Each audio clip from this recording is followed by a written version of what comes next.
Do you think it hurts? Hurts? I could feel Savathun behind my eyes when she reached into my mind. What do you think these Hive feel when we reach into theirs? I also find the Scion's methods unsettling, but they can uncover Savathun's plans more efficiently than I ever could.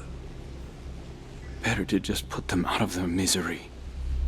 Keitel believes these Hive might hold deeper secrets. Do not make the mistake of thinking these things deserve your sympathy. Even though they have the light. Maybe you were the wrong person to put on this assignment. They may be our enemies, but this feels like a new low for the Vanguard.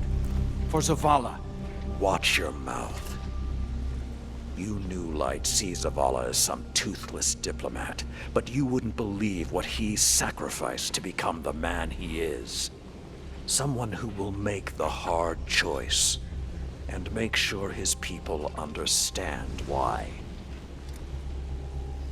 Then I can't wait to hear the speech about all this. You want a speech? Today the Vanguard did what had to be done. Mercy prevailed. Speech over. Say it a little louder. I don't think this guy could hear you. This doesn't look like mercy to me. Then you're not looking hard enough.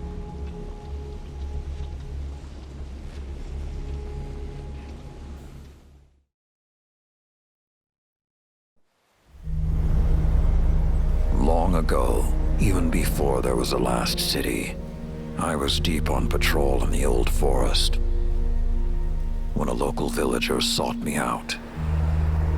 They asked me to catch a thief. I told them the Iron Lords were no mercenaries, but I saw their pride as well as their poverty. When they offered me a loaf of black bread instead of coin, I agreed. Just before sunrise, I caught my thief. A young girl, stealing what she could carry. Food when she could find it, coin when she couldn't, weapons to protect what she had taken. There was no fear in her eyes. She said the bandits in the forest ordered her to steal in exchange for protection. The penalty for theft in those times was death. Instead, I pulled the crest from around my neck and pressed it into her hands. I told her the wolves would protect her. In a settlement rich with stolen supplies, I found the bandits and cut them down. 38 lives to spare one. And for a time, I believed that was mercy. Many winters passed before I found myself back in that part of the old forest. This time, no one sought me out. So I sought them instead. Wind blew through rotted wood and rusted metal where the village once stood. And behind it, graves.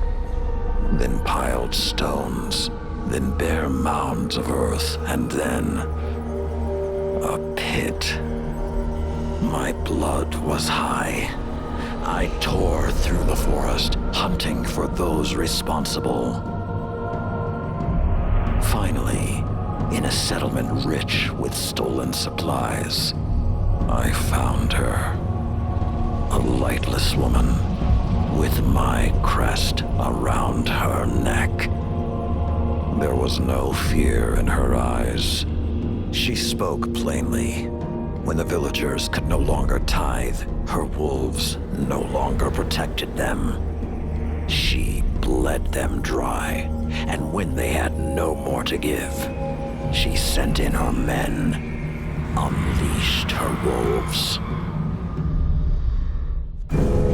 Mercy to an enemy cannot come at the cost of mercy for their victims.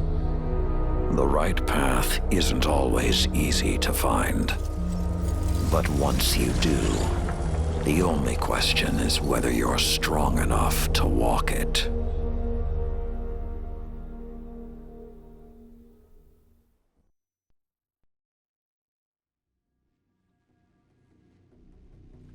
Consider that the next time you feel pity for our enemies.